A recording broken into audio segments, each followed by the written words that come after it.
Hello and good evening. Welcome to this evening session of our webinar on the future of the island of Ireland. We're now going through many sessions and meetings, all of them very exciting, but this one will be particularly exciting also because of the context within which it takes place. But before I pass the chairmanship of this meeting on to Barry, let me thank Polis, the Center for Geopolitics at Polis, for hosting our series of webinars, and Sydney Sussex College for supporting us. Thank you. Barry. Thanks so much, Eugenio. Good evening, everybody. My name is Barry Colfer. I'm a research fellow in politics at Cambridge and also the director of research at the IIEA think tank in Dublin. So good evening to everyone in Europe and good afternoon to everyone in North America. Welcome to this, our 18th meeting of the Cambridge Seminar on the Future of the Island of Ireland. We're absolutely delighted to be able to welcome our speakers this evening, Tony Connelly, and indeed our discussant, Professor Catherine Barnard, who I'll introduce in a few moments. Many of our meetings over the past year and a bit have felt very topical and very timely, but perhaps none more so than this evening's topic, Westminster, Europe, and the Northern Ireland Protocol. Our speakers also couldn't be better placed to do this important discussion justice. So as always, Niamh, Eugenio and myself, the co-conveners of this series, we had planned for Tony Connelly to intervene first for 10 minutes, which would allow for a conversation for 20 minutes with Professor Barnard, which would precede rather questions and answers for about 25 minutes. But our format today has to be a little bit different given the circumstances. And we're going to kick off with Professor Barnard, who's going to speak for about 10 minutes about Article 16 and or the options open to the EU if the UK acts unlawfully. Because Tony is delayed joining us as he is currently speaking on the RTE 61 News. He is obviously in extremely high demand today of all days, but he's going to join us. He'll most likely also depart a little early to make the hourly news bulletin, so we need to make the most of the time we have with him. As always, colleagues, please send your questions into the questions and answers box, mentioning an affiliation if you have one. Recordings of past events in the series are available on our website, which I'll share in a moment. And indeed, if you'd like to be added to our mailing list, you can either follow the link which I will share or just email me. I'll also share my email in a moment.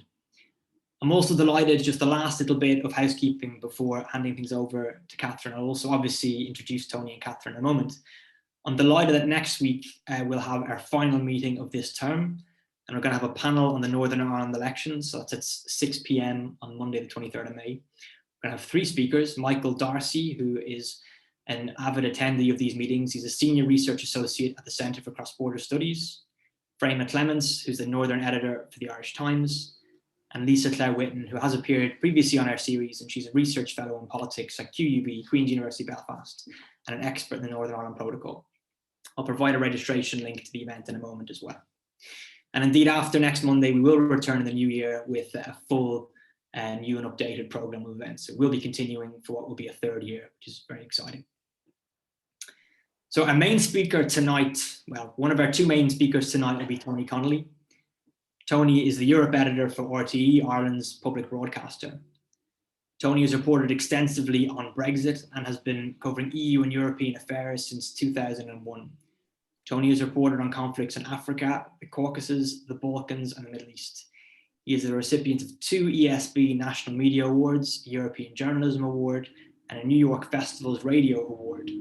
Tony is the author of Brexit in Ireland, nominated Irish Non-Fiction Book of the Year in 2018, and Don't Mention the Wars, A Journey Through European Stereotypes, published in 2014. Tony was born in County Derry in 1964, and is a graduate of Trinity College Dublin and the London School of Journalism. He's married with 3 children and lives in Brussels. I've also been trying to organise for Tony to attend, to speak at an event at Cambridge for a couple of years, so I'm delighted we're finally getting there. Tony will be in conversation with our own Professor Catherine Barnard. Catherine is Professor of EU Law and Employment Law and Fellow at Trinity College, Cambridge. Catherine is the author of EU Employment Law, Oxford University Press, The Substantive Law of the EU, The Four Freedoms, Oxford University Press, and with peers, European Union Law, Oxford OUP 2020. Now, all these texts were co-readings for me as a student in both Ireland and the UK, and indeed for many of you on the call. So really extremely excited that Catherine has accepted to act as discussant and indeed as a warm-up speaker tonight. Thanks very much, Catherine. Catherine is a member of the European Commission-funded European Labour Law Network and is also, crucially, the Deputy Director of the UK in a Changing Europe think tank, an excellent voice of reason within public discourse on matters Brexit. So after that introduction, Catherine, once again, thanks very much. And over to you. I'm going to keep an eye on the door in case Tony comes in. Catherine. Well, thank you very much for those kind words, and thank you very much for inviting me here. I realise that our audience are disappointed that they've got a dull lawyer as a warm-up act rather than an exciting journalist, but it must be said the Northern Ireland Protocol is a construct of law, and so you do need to understand a bit about what the law actually says to help inform your understanding of what might happen next. Now, of course, I'm not so naive to think that law trumps all. I'm fully aware of the role in politics and all of this, but I just thought I would start in the few minutes I've got available to me just to introduce you to some of the legal issues around this very vexed topic. I'm just going to show a couple of slides. Barry, will you just confirm if you can see these slides when I put them up? You can see them very well. Just put them onto.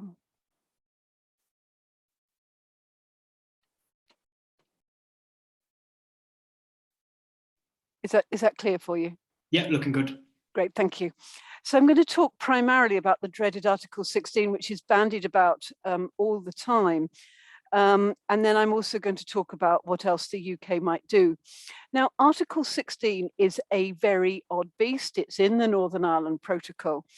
And I'm going to assume that it's the UK that's going to invoke Article 16. There was lots of discussion about it in October, November last year, and then it all went rather quiet, and then it sort of reared its head again. And then it looked like the UK wasn't going to use Article 16 at all. It was just going to pass legislation to turn off parts of the protocol. But now, if you look at what's in the press, what's being leaked to the Times, it is the language of Article 16 that's being used. So I'm just going to talk a bit about Article 16. Now, this is these are the words, and I'm just going to break it down in a way that only lawyers do. I realize that many of you are already rolling your eyes, but just bear with me at the moment. It says, if the application of this protocol leads to, so it's got to be the protocol, the way the protocol is working, leads to serious economic, societal, or environmental difficulties that are liable to persist, i.e. they're not predictable or transitional, or to a diversion in trade, and the UK government seems to be talking about societal difficulties and indeed a diversion of trade, the UK may unilaterally take appropriate safeguard measures. I'll come back to that term in a moment. It then goes on to say that those safeguard measures shall be restricted in terms of the scope and the duration to what's strictly necessary in order to remedy the situation. In other words, they've got to be proportionate. Note, it does not say Article 16 is there to redraft the entire content of the Northern Ireland Protocol. And then, thirdly, priority shall be given to such measures as will least disturb the functioning of this protocol. So what I hope you've already seen just by looking at the text there is that the emphasis is on something which is short, sharp, and focused. It is not on a rewriting of the entire protocol, and in particular, it's not about removing the role for the Court of Justice. Now, if the UK were to take action under Article 16.1, then the EU can retaliate. You can see that in the brown block on the right. If a safeguard measure taken by the UK creates an imbalance, then the Union shall take a proportionate rebalancing measures. Now, I just want to dig a bit deeper into Article 16.1, that first limb, and to just have a think about what Article 16.1 is about. So as I've said to you, it's called a safeguard clause, but it's not clear what a safeguard clause actually is. It's perhaps a derogation from the Northern Ireland Protocol, but note the language, which I mentioned to you before. It's about temporary measures. Yes, they will modify the primary obligations in the treaty, but only in that very narrow sense. Now, perhaps the best piece that's been written on Article 16 is by Rob Howells at NYU. And he says that Article 16 is regarded as a sui generis norm, legal jargon for something absolutely distinct, you don't see it elsewhere, that addresses action that, while not strictly speaking legal violations of the protocol, may have the effect of disturbing its operation, upsetting the overall balance of rights and obligations. As I've emphasized to you, it is restricted in scope and duration. Now, you might think that's all well and good, but let's say the UK decides to trigger it tomorrow, if that's what Liz Truss is thinking about doing.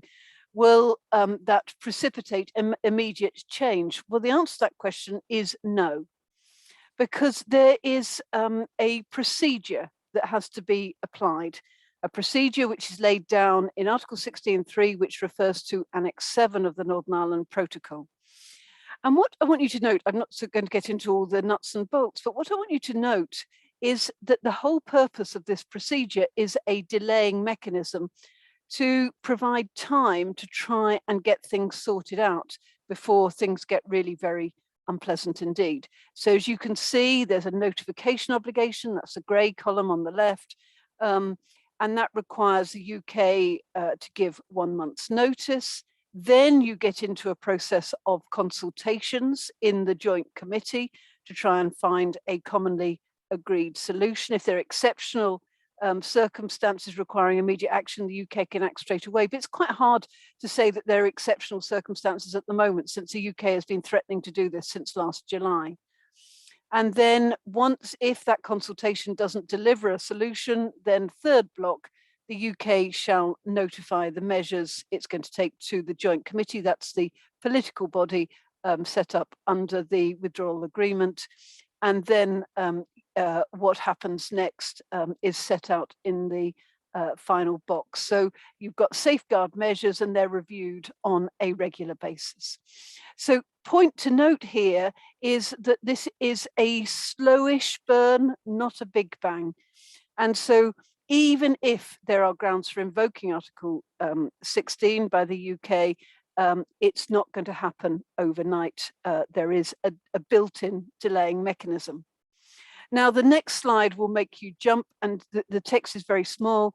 I will, if anyone wants a copy of these slides, I'm very happy to circulate them to you. This is all of the various permutations which might happen next.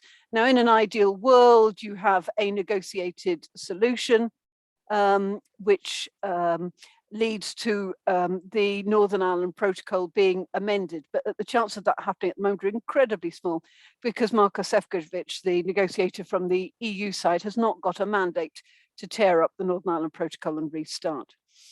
So then we look at Article 16, what happens if the UK does trigger Article 16? Now, I draw your attention to the fact that triggering Article 16 in and of itself is lawful, provided you do it for the reasons I've indicated, provided it's done within the terms of what Article 16.1 says. There is nothing unlawful about triggering Article 16. It only becomes unlawful if these conditions that I've set out here for you are not satisfied. So if the UK does trigger Article 16 correctly, the most that's likely to happen is that the EU retaliates in the way that's allowed by Article 16.2. But if what we're hearing is that they're going to use Article 16 to try and rewrite the protocol and, for example, remove the role of the European Court of Justice, in that circumstance, what you see is that there will be a breach of the Northern Ireland Protocol, and there'll also be a breach of the withdrawal agreement. And there are remedies provisions here which ultimately could lead to the Trade and Cooperation Agreement. That's the other agreement that was entered into being suspended. Finally, what happens if the UK doesn't use the Article 16 at all and just decides to have legislation which tears up part of the protocol? Well, one thing that could happen, and that's the red box here, is that the EU says we've had enough of this. And the EU just says, right, what we're going to do is we're going to terminate the Trade and Cooperation Agreement. That's the legal basis for the ongoing trading relationship between the UK and the EU. 12 months to do it, 12 months notice, and the trade and cooperation comes to an end. A trade and cooperation agreement comes to an end, and that means the UK's goods going into the EU will be subject to tariffs and a hell of a lot more paperwork. Now, the possibility is that they decide not to terminate the whole agreement, but just terminate the goods part of the agreement, and they can do that as well, and that is 9 months notice. Are there any other things that the EU could do? Well, we've talked about terminating the TCA, or at least terminating the goods part.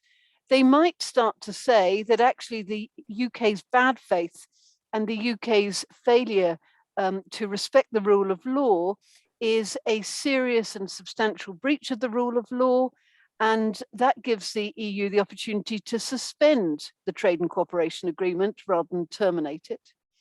There are a couple of other things that they could do. There is a safeguard clause in the trade and cooperation agreement, but that's subject to much the same limits as Article 16, so that's not very likely. You might just have a look at fish. You might think, what on earth has fish got to do with Northern Ireland? But in fact, remember, there's still trouble in the waters around Jersey and Guernsey. And the great thing from the EU's point of view about focusing on fish is that the EU can act before going through any process. They only have 7 days to wait, and they can start putting tariffs on UK fish going into the EU. Or perhaps the other thing they might do is they say, well, actually, we know that most trading goods between the UK and the EU goes through Dover. What we'll just do is have really detailed customs checks on those goods coming into Calais. There's something called traces, and at the moment traces checks are usually done in 4 hours, but they can take up to 24 hours. And the French might just decide to take the 24-hour option, and before you know it, everything is nicely gummed up in and around Dover and Calais. So there's plenty that the EU can do if it chooses to. I see Tony has now arrived, hot foot from talking to the nation, and I will allow Tony now to give us some political realism to contrast with my rather nerdy Brexit legalism. Tony, lovely to see you. Lovely to see you too, Catherine. Thanks very much. I was enjoying every minute of your legal nerdism, because I'm a total nerd myself, but just unqualified. I'm an unqualified nerd. Most people don't say that, Tony. I'm glad this is being recorded, so I can go back over it in detail. Yeah. So thanks very much, and apologies. I just had some commitments to my employer.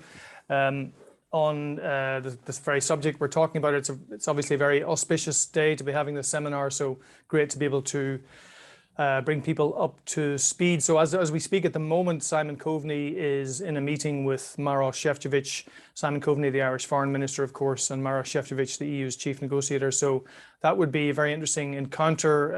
Obviously, both men looking to see how the EU should respond to this. And I think I made some calls today. There's nothing in the pipeline for tomorrow in terms of any EU briefings or statements. That could obviously change in the afternoon.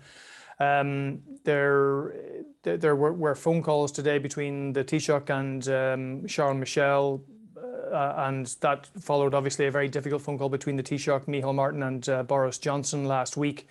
I mean, the overall picture, I would say, just to start with the Brussels angle, is that there is general exasperation among member states at the UK's tactics and strategy here, and they would certainly not want to fall into the trap of overreacting tomorrow when Liz Truss has her speech. They will want to wait to see what she says.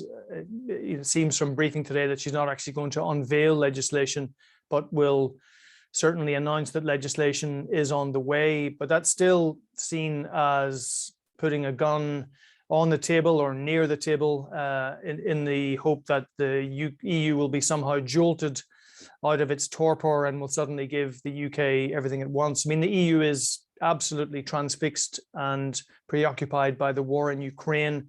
It's all consuming. It cuts across so many policy areas. And the last thing they want to do is to get into another fight with the UK over the Northern Ireland Protocol. I mean, it is striking just from a professional point of view over the past few years how the pool of EU officials who work on this subject has just shrunk and shrunk. There are fewer and fewer officials at member state level and at Commission level who are working on the Northern Ireland Protocol, perhaps more on Brexit. But this is a bandwidth problem, and that's going to be difficult for Boris Johnson if he thinks that the threat of legislation is going to provoke a fundamental rethink by the European Union and provoke member states into giving Maroš Šefčovič a new mandate, then I think he's in for something of a shock. But it may well be that Boris Johnson is playing the long game here. My understanding of the legislation, Catherine might want to come in afterwards on this if she likes, but this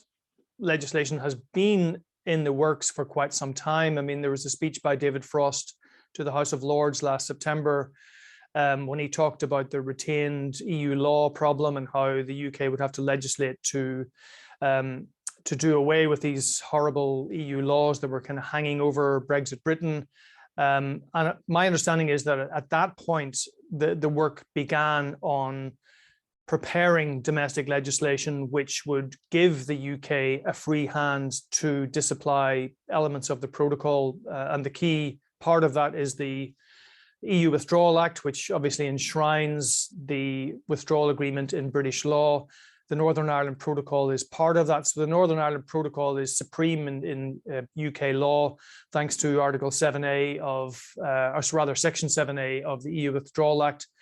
So what the UK may decide to do is to announce that it is going to repeal Section 7A and then give ministers the powers through secondary legislation to disapply the bits of the protocol they don't like. Articles 5 to 10, they can pick and choose. They could have a go at the European Court of Justice. And they could do this in a way that would not lead to court action if Section 7A has been repealed by the House of Commons and the House of Lords. Obviously, that's a bit of a stretch. That's going to take some time. But looking way down the line, this is what could happen. So that means I think we're in for quite a long haul. But looking at this from a domestic political perspective for Boris Johnson, he's clearly trying to ride two horses at the moment. And I think some of the reporting over the weekend about negative briefing by Downing Street against Liz Truss to say that, well, she's the real kind of hardliner here, but Boris Johnson's not, he doesn't want to go that far. And you could see in his Belfast Telegraph article today, saying about not scrapping the protocol, but reforming it. I don't know any treaty in the world that has been reformed. Organizations, yeah, but treaties, maybe Catherine again might have some examples to offer there. But I think there's a bit of skepticism in Dublin and Brussels that this is all a little bit choreographed and designed to make Boris Johnson look emollient and statesmanlike and reasonable, because he's the one obviously who's going to have to meet Joe Biden and Emmanuel Macron in whatever forum and defend the idea that the UK is going to break international law.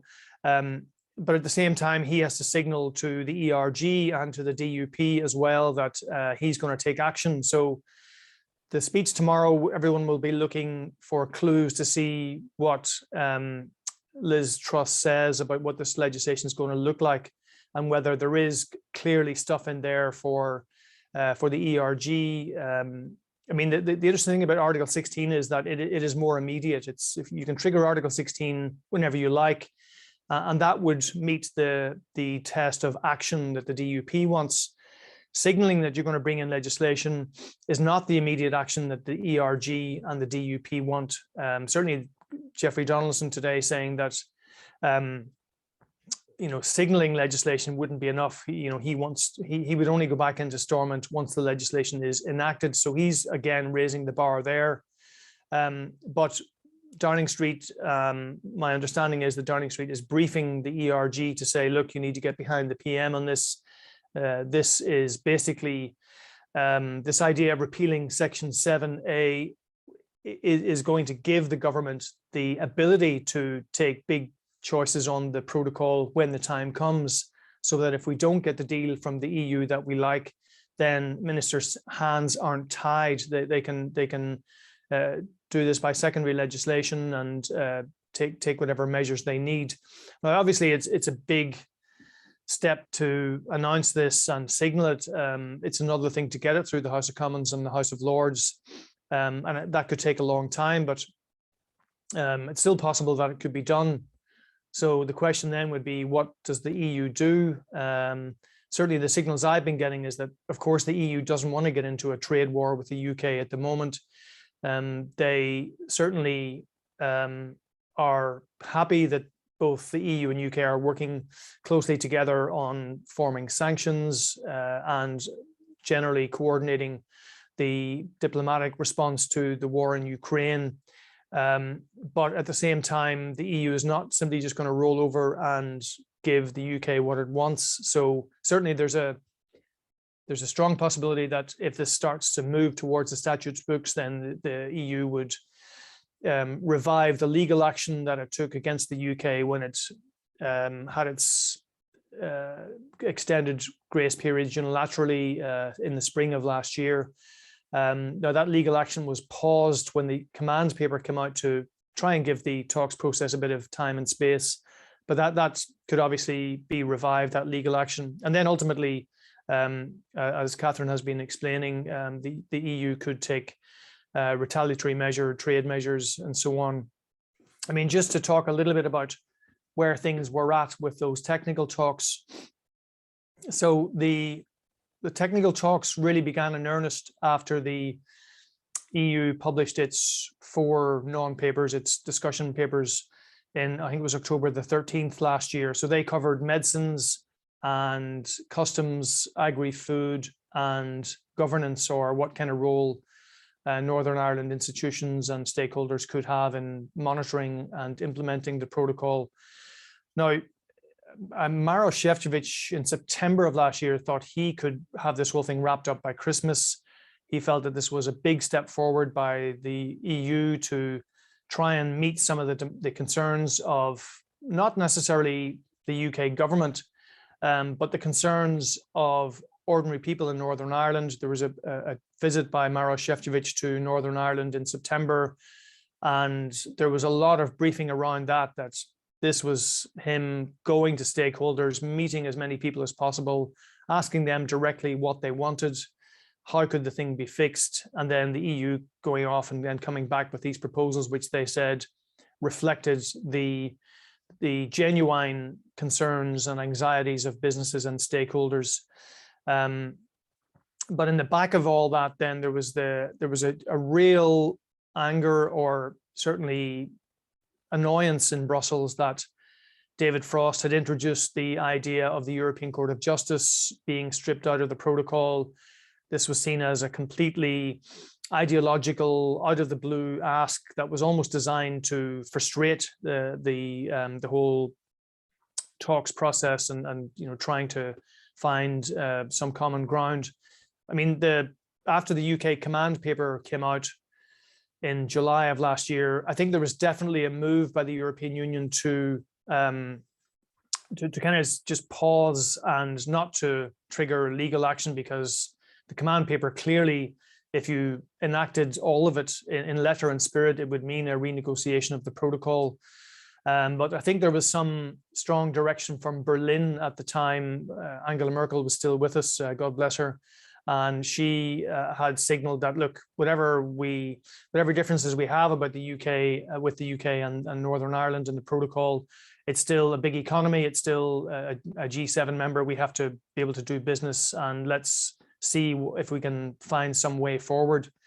So there was a meeting between the Commission and UK officials in August of last year, where they went through the command paper page by page, and the Commission said, well, this here is a renegotiation, this is a renegotiation, that there, well, maybe we can find some common ground there. So it was on that basis that the Commission then published its proposals in October. But really since then, there's been a lot of water under the bridge. David Frost quit suddenly, and surprisingly, Liz Truss took over. She, of course, had to read herself into the new brief. And she brought this whirlwind new style to the whole relationship. She invited Maros Šefčovič to Chevening House in Kent for this evening of wining and dining, bed and breakfast, if you like.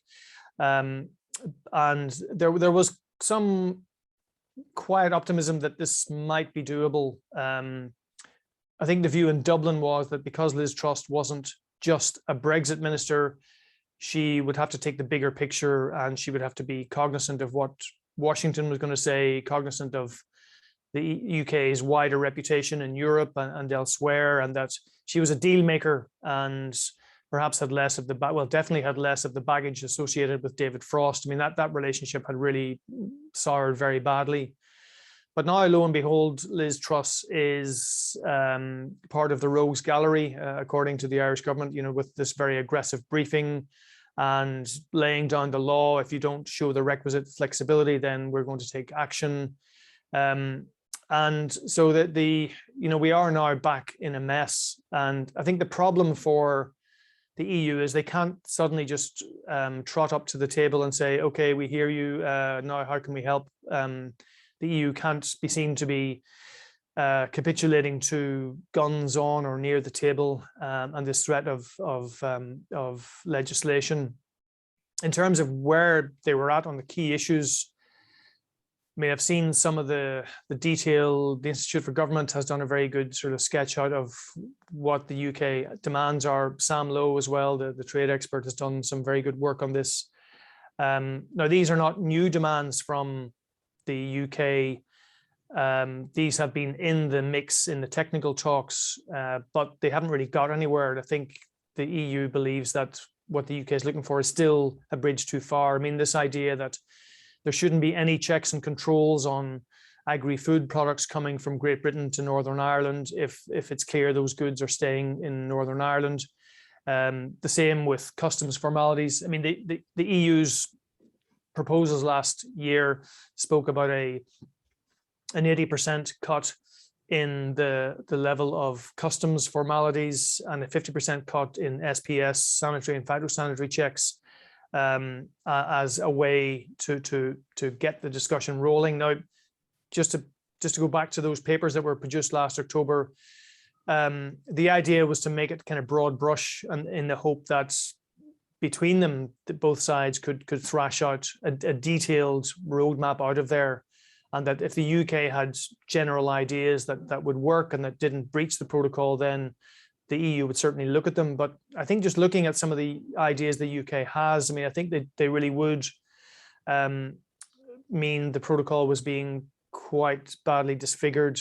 I mean, especially on SPS, customs, they want, and customs, essentially, you've got this trusted trader scheme where if it's clear that the goods are not at risk of crossing the border south, then, and if you're part of this trusted trader scheme, then you can have a green lane to deliver those goods to end consumers in Northern Ireland, big retailers, supermarkets, and so on.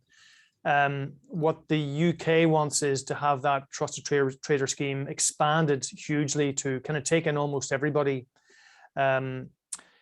Now, I think one of the problems is that for the EU to agree to that, the EU keeps complaining that the UK isn't providing the database information that would give the EU the kind of picture that would spell out where stuff is going. I mean, the EU's, I suppose what's different now compared to last year in light of the command paper is that the EU's had a year to look at the protocol in real world conditions, and there is some quiet acknowledgement in the Commission that you know, they can see that in some cases the risk is not as big as they may have thought. You know, is more easily managed, but the kind of the bottom line for the EU is that you need to be able to establish what the risk is. You need to be able to make a risk analysis, a risk calculation, and you can't do that if you just simply don't know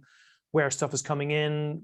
You know, if you're not getting the complete picture in terms of UK databases. But the UK say that they can't give the EU all those database information because you have to kind of disentangle Northern Ireland data with GB data, and that's tricky. It's also legally questionable.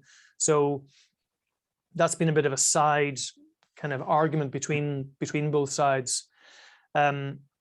So I think the EU probably could go further than where things had stopped just before the election.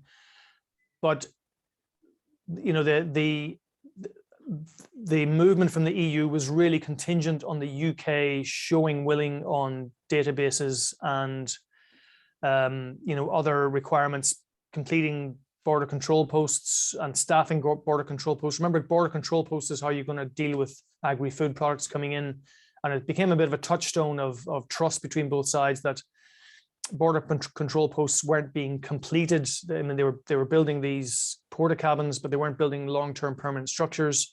Then Edwin Poots, the DUP agriculture minister, just ordered a halt to that construction. There was a bit of back and forth between London and Belfast over this, because building that kind of infrastructure is actually a devolved matter. So it's up to the Northern Ireland authorities. So Edwin Poots, being a DUP agriculture minister, said, okay, I'm just not going to do it.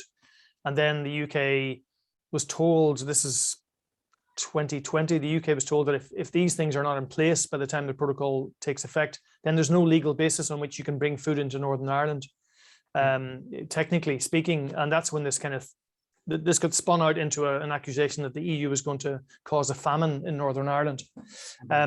So those border control posts are still not complete. Edwin Poots did a bit of a staff freeze, so there aren't enough staff to populate and to work on those border control posts. So that's a real problem of trust for the European Union.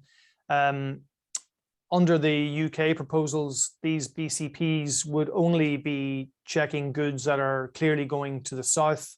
So they're kind of saying, well, you don't need hundreds of people to do that because it's only going to be a small fraction of what's coming in.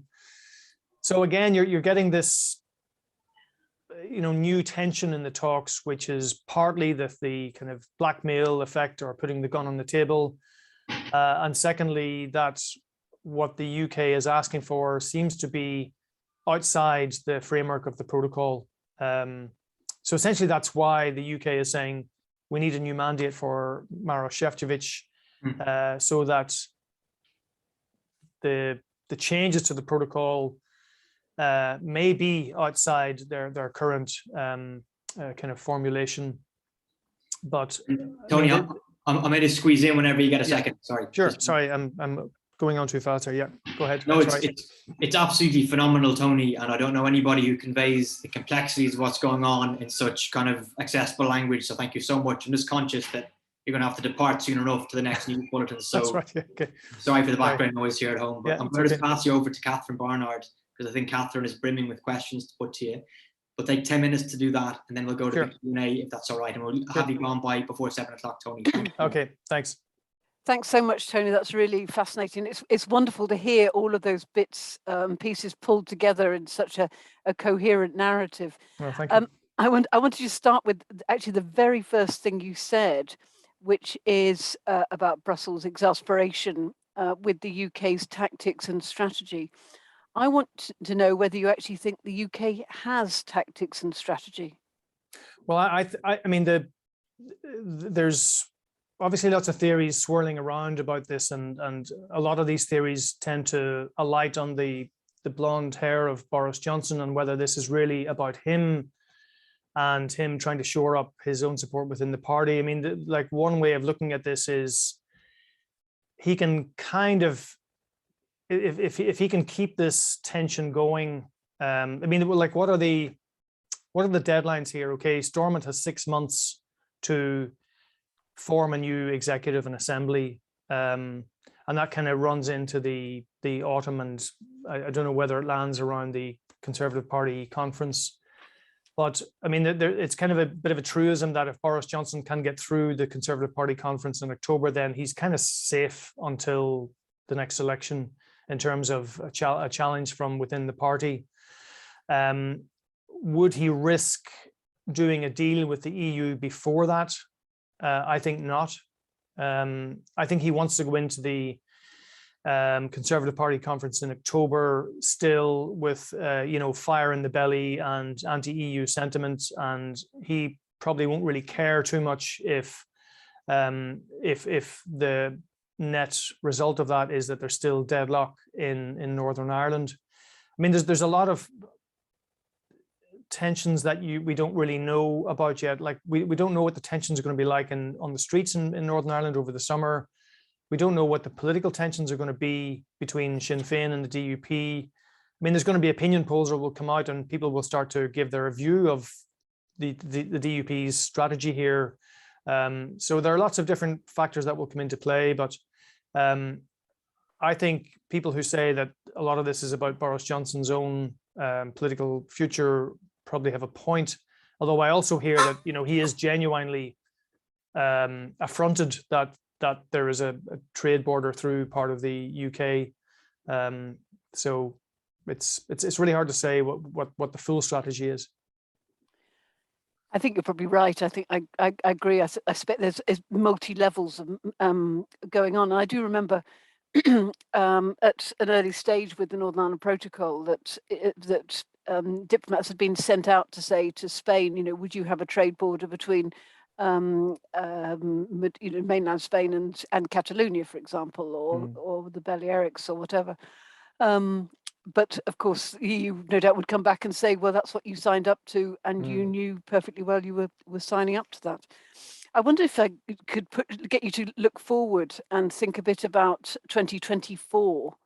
Now, it might seem quite a long way off at the moment, but have you had any thoughts about that, and perhaps explain to the audience what the significance of 2024 might be? Yeah, so you'll remember the backstop, the sort of horrendous years of the backstop, and how that was Theresa May's answer to the dilemma or the trilemma of the Irish land border. And then Boris Johnson came along and said he was going to bin the backstop, which he did, and he had a famous meeting with Leo Varadkar, the Taoiseach, in the Wirral, and instead of a backstop, it was then a front stop. So the backstop was that Northern Ireland would stay in the single market if two other options failed. One was alternative arrangements, maximum facilitation technology at the land border, or that the EU and UK would have such a closely aligned free trade agreement that you wouldn't need any checks and controls at the land border. But if those two options didn't work, then the backstop would come into effect as the sort of option C, it was called originally. What Boris Johnson did was, okay, he got rid of the backstop, but he created a front stop. So the Northern Ireland staying in the single market wasn't contingent on other things not happening. It was automatically going to happen the moment the moment Brexit took effect at the beginning of 2021. But the balancing of that equation was that Stormont would have a consent vote in 2024, not to approve or disapprove of the protocol in its entirety, only the part that deals with the movement of goods, which is Articles 5 to 10. Now, that was basically a bit of clever engineering in the negotiations, because the British government had been looking very hard at getting a time limit to the backstop. And what the consent vote does is it's kind of a time limit. It's saying, okay, in 4 years' time, the people of Northern Ireland, through their elected representatives, can have their say. And that then cast this kind of warm glow on the Irish government, who were saying, well, how can you not want democratic accountability in Northern Ireland? But the key thing was that the mechanism used is not going to be the cross-community mechanism. It's a very complicated mechanism, but essentially the Irish government and the EU could see that a cross-community mechanism was basically a DUP veto. And the DUP wanted to have that vote even before the protocol took effect. The EU and Ireland said not a chance, so they've gone for a basically a simple majority vote. And I think after the Assembly results today or last week or whenever it was, it's clear that there would be a pro-protocol majority in the Assembly in 2024.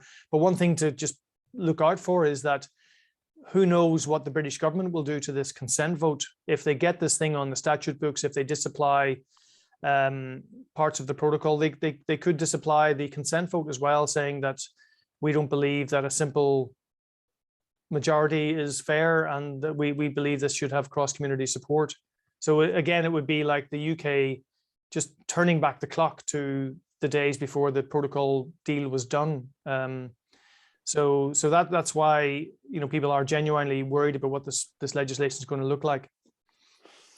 Just on on that point about democratic deficit, I've always thought that's one of the strongest arguments that the UK government has got, because it is extraordinary that Northern Ireland is subject to dynamic alignment. And for those of you not familiar with that term, it means that the 300 pieces of legislation which apply to Northern Ireland, 300 pieces of EU legislation which apply to Northern Ireland, must be kept up to date.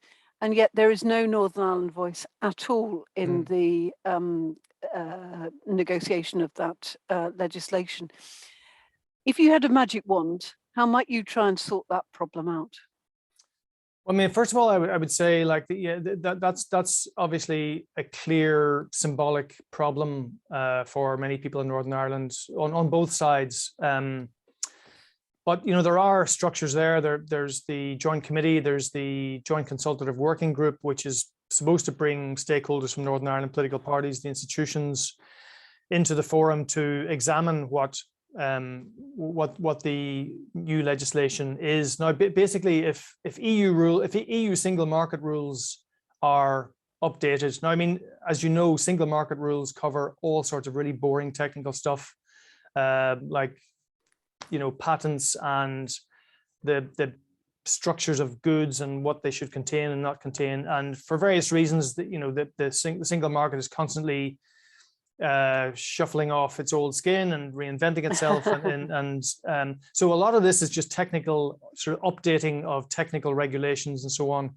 So you could argue that that is not an affront to democratic accountability and participation in Northern Ireland. If there are new goods, if there are new rules coming in that are not simply amending old rules or updating old rules, then the UK can come along and say, right, we want to challenge that.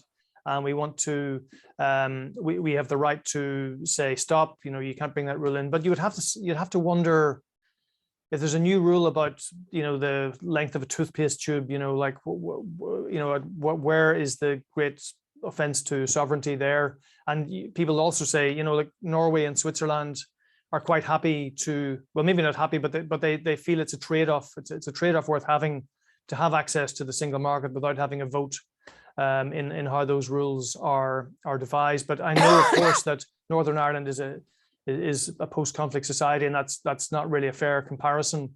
I mean, there is a component in the negotiations about governance and about representation of ordinary people. I mean, some people think Northern Ireland should be able to elect MEPs. I think that the EU is just not going to go there because you know, there are other, you know, like Catalonia might want to start sending its own MEPs to Brussels. But, you know, we'll see. The trouble is that this whole governance issue has been entangled in the European Court of Justice demand from the UK, which is now really muddying the waters on that. Thank you very much, Tony. Barry, I'm just watching the clock. Do you want to open the floor to questions rather? I mean, Tony and I can sit and chat for a long time, but I suspect it might be rather dull to everybody else who might want to raise other issues. It's far from dull, but I'll tell you what I'll suggest. Tony, you need to depart in a few minutes, right?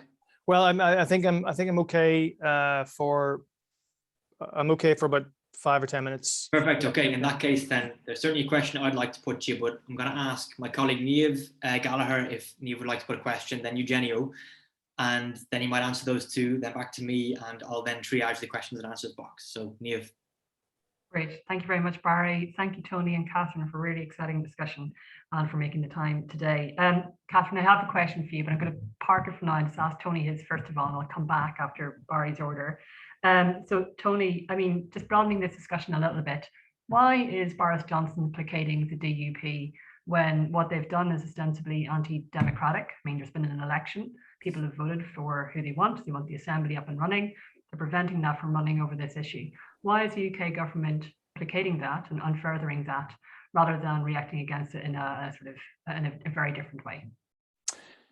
That's a very good question, and yeah, you'd wonder why Boris Johnson is just spending so much political capital and reputational capital on this issue, given the risks that he runs in terms of international opinion and the Biden administration. I mean, I suppose we have to look long and hard at the figure of David Frost, who was his advisor as Foreign Secretary, and then he became his main Brexit negotiator. And David Frost has been on such a journey, and that journey seems to keep bringing him further and further out into the orbits of really strong Euroscepticism, and a tremendous sense of betrayal almost that Theresa May could ever have signed up to this notion of Northern Ireland staying aligned to the single market and customs union. He regards that as a great treachery that has to be put right. And now he's no longer the minister, but you can hear some of his rhetoric being echoed in commentary from British ministers. I mean, I was at the EU-UK Assembly Partnership the other day in Brussels, and Michael Ellis was there, MP, the Paymaster General. He was deputising for Liz Truss, and he said, we're going to have some treaty governing Northern Ireland and Brexit. The inference being not this one, not this protocol. And those are words of David Frost. That's what he has said, and he has said in recent times that these checks should be happening not at the border but near the border, which brings, again, it just pushes the clock way back to mid sort of 2019, when Boris Johnson had just taken over. I think Boris Johnson genuinely does feel annoyed that there is this Irish Sea border, even though he's partly the author of it. The question is, did he know what he was signing up to? Possibly he did, and then thought, well, it'll either work out, or if it doesn't work out, then we'll find ways around it.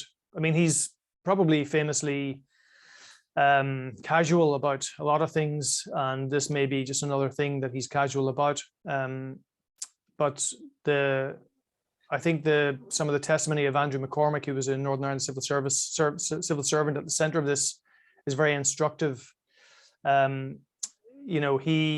He thinks that Boris Johnson knew that this might not work, and then he would back out of its obligations somehow. I mean, the appointment of Suella Braverman was seen as instrumental in that, and that was a very early appointment that he made. But at the same time, the civil service in London was spending hundreds of millions to make the protocol work, which is just one of these huge contradictions. Another darker conspiracy theory is that if the protocol works, then Northern Ireland could potentially thrive and flourish as a member of the single market, and that it's almost like the truth that dare not speak its name for hardline Brexiteers, that they can't allow that success story to unfold, almost because it then puts in sharp contrast what Britain is doing in terms of its trade policy. But again, that's just a theory. Excellent. Eugenio, time for a quick one. Thank you, Tony, and thank you, Catherine. I have just a quick question for Tony. Before you came in, I was browsing through the BBC website, and there were interviews to young people going to a concert in Belfast, and the interviewer was asking them how they feel about the protocol. Well, only one of them out of maybe 15 or 12 had any views, and this person was politically motivated. The others didn't seem to care, and they seem to care instead about practical things. So if we speak of democratic deficit, is there not a problem here? People on the ground either don't care, or if they do, they're motivated by political issues other than the issues which should justify the invocation of Article 16. Do you have a feeling of how people feel about the protocol? Yeah, well, it's one of those things, like, it became a bit of a truism of the election campaign that when pollsters went and talked to people, they've discovered that the protocol was not their top concern. It was cost of living, the health service, the pandemic, housing. energy bills. But that's not to say that the protocol does not exercise a strong emotional response, if people are really pressed. And because Northern Irish politics are so tribal, I mean, there's now a third tribe, which is this kind of unusual center ground tribe, which we're all trying to come to terms with. But because of that polarization, that zero-sum political reflex is going to come into play. So if it's good for nationalists, then it must be bad for unionists, and vice versa. And also, it's fair to say that the protocol hasn't been fully implemented. So perhaps people are not fully feeling the pain and discomfort of the protocol. And that's certainly I think that's a very valid argument that unionists make. But it's also true that a lot of companies are adapting to the protocol. And again, another thing which I think just doesn't really get a lot of traction is that the EU has said to the UK, look, if you want to get rid of all these checks, then just negotiate a veterinary agreement with us. It doesn't have to be like Switzerland. It can be a bespoke UK one. But again, because of this hard Brexit orthodoxy, the UK has just ruled that out completely flat. And I don't think they get enough scrutiny for that, because instead they're just saying it's all up to the EU to fix this. And in fact, if the peace process is facing such an existential threat, why not just have a veterinary agreement with the EU? I mean, I think that's one of these questions that just remains unanswered. Do you have time for one more, Tony, or does CNN need you? I'll take one more. Yeah. Very quick one. Angela Merkel, God bless her. You made reference. Is there anything that you can say about any other capital, Paris, Berlin, elsewhere, Warsaw? Is there a shift in posture vis-a-vis what's happened over the past couple of days, or have people moved on? It's really hard to say. I mean, this is all being dealt with. First of all, at the working party level, that's basically the Brexit councillors here in the permanent representations in Brussels. And again, this is just not high on the radar for people. I mean, I was talking to a diplomat the other day who said, like, when this was mentioned at the co-repair, where the ambassadors meet, there was this kind of audible exasperation from people, like, have we not done with this? Have we not fixed this? Why is it still an issue? And this sentiment coming from, like, the Romanian ambassador, the Greek ambassador, so there is that sense of exasperation there. I mean, there is a bit of speculation in the UK press about, the Ukraine war changing the framework of the protocol in terms of the UK having now made such close friends in Poland and the Baltic states. Could they then sort of peel off those countries to become a bit more friendly and to sort of push the agenda a bit? I mean, I don't see any evidence of that, but it's early days. But why would those countries upset the EU consensus to suit the UK, especially at a time when Western coherence and unity is so important, and this whole idea of upholding the rules-based order. I just don't really see it. And each country have their own reasons to want to make sure that the withdrawal agreement works and that the trade and cooperation agreement works. And one thing I would say, just in concluding, is that SPS is going to be the really hard one. It is a really sacred thing for member states. There are the SPS acquis is huge, and every single member state signs up to it, and Switzerland and Iceland and Norway and Liechtenstein, and they all sign up to this very detailed set of rules. And the UK is saying that they just want to be able to ship good food into the single market without abiding by a large part of those rules. And that's just going to be a very, very hard sell, I think.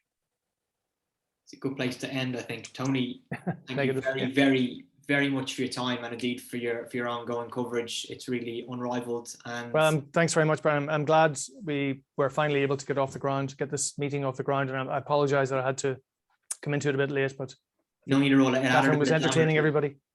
Added a bit of glamour to proceedings, but listen, thank you very much, Tony, and look after yourself. Yeah. Busy couple of days. Okay, thanks. To be continued. To be continued. Thank you. Yeah. All right. Thank you. Catherine, do you have just 2 minutes? I know you also have a train, and as Tony is unmiking himself there, there's one question from the audience that I'll put to you. But Niamh, did you also have a question for Catherine? Yes, and just some nice feedback there coming into the Q&A. So I'm going to say thank you to that, and thank you to Sheila. I did have a question for you, Catherine, and it was very helpful that you walked us through the various routes that the UK government might take and the EU might take with Article 16. I want to explore the kind of the legal route of Article 16 a bit more. So the UK government walked down the legal way in which it might preserve that. Tony highlighted that looks very difficult for all the reasons he outlined. British lawyers must be aware of this as well, UK lawyers. So I wonder, how do UK lawyers how might they try to fudge this in a way that works for the UK government, given all of the kind of barriers that Tony outlined in his discussion? I'm afraid fudging it is the only way forward. A lot of megaphone diplomacy or megaphone just shouting at each other is just hopeless at the moment. A lot of this stuff is really techie and very dull, but there is a way forward. And the way forward over things like green lanes and managing, it's not so much the Marks and Spencers and Tesco's of this world, it's the next tiers down who supply the sort of mid to low range supermarket or the corner shop. That's much harder to deal with. Now, okay, the volume is not great, but nevertheless, it's still quite important. And that's where the South and the EU is worried that stuff will start to leak through. The big supermarkets have extraordinary supply chains and have extraordinary tracking devices. That's not the same at a lower level. So it requires just really hardcore work, technical work done on both sides with experts on both sides. But they can only do that if they've got political backing, and they can only do that if there's no point in the EU putting in the hard yards over this if the UK just throws it back at them. And indeed, what I'm hearing is that there's some real sense that the EU did make quite a lot of concessions in October, nowhere near as many as the press said. I mean, the EU absolutely aced the briefing in October and gave the impression there'd be an 80% cut in this and a 50% cut in that. If you look closely, it's not anywhere near as good as was briefed. But nevertheless, they did feel they'd gone a long way, and now they were told it was absolutely useless. So why invest the political capital on the EU side if you're going to just be told down the line that it's been a waste of time? Because I'm a pragmatist, I would say that there is a way forward, but the way forward is not the briefing that we've seen going on for weeks now. And just while I've got the floor, I also see the question from Adrian Williamson, who was asking about this point about the Article 16.1 says, if the application of this protocol leads to serious economic, societal or environmental difficulties. And I think the question he was asking is, does it apply to the operation of the protocol? To which I think the answer clearly to that is yes. So there are issues over pet passports, there are issues over parcels, and there seems to be some issue over that, but there are certainly issues over those things. And they clearly do cause problems. Whether you can say that they really amount to societal problems is more tricky. But the thing that I would say is that there has never been a case involving the Court of Justice.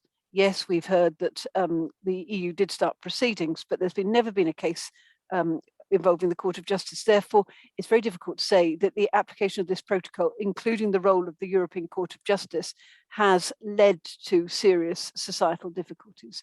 And indeed, Katie Hayward and her team have been doing some excellent work on opinion polls, and nobody ever mentions to them their concerns about the Court of Justice. And I think from that point of view, Tony is absolutely right. This is an ideological issue. This is not an issue that falls squarely within the consciousness of the people of Northern Ireland, nor does it fall within the legal text of Article 16.1. Thanks, Millie, Catherine. Thank you for picking up Adrian Williamson's question. There was questions from Dominic Brett, Nigel Cooper and others, which were basically covered over the course of the discussion. So I'm very conscious of time. Catherine has a train. Just, Eugenio, do you have a really brief anything you want to put to Catherine before we wrap up? As I said, she has to get a train to Dover. So glamorous. You've covered the ground very well, very systematically. Thank you, Catherine. Pleasure. It was brilliant. It was really brilliant. Thanks a million, Professor Barnard. It's such a pleasure that you spoke on our series, hopefully not for the last time. And thanks for your work ongoing. Indeed, thanks for the audience, people stayed with us until really the end. So we have our last meeting of term, as I said, next week, Monday the 23rd at 6 p.m. It'll be a Northern Ireland election special with Michael Darcy, Lisa Clare Whitten and Freya Clements. So a great panel there. It'll be chaired by Niamh Gallagher. So thank you very much, everybody. I can draw to a close there, and I wish you all the best for your evening. And a special thanks again to Professor Barnard and to Tony, who's departed. Thanks, everybody.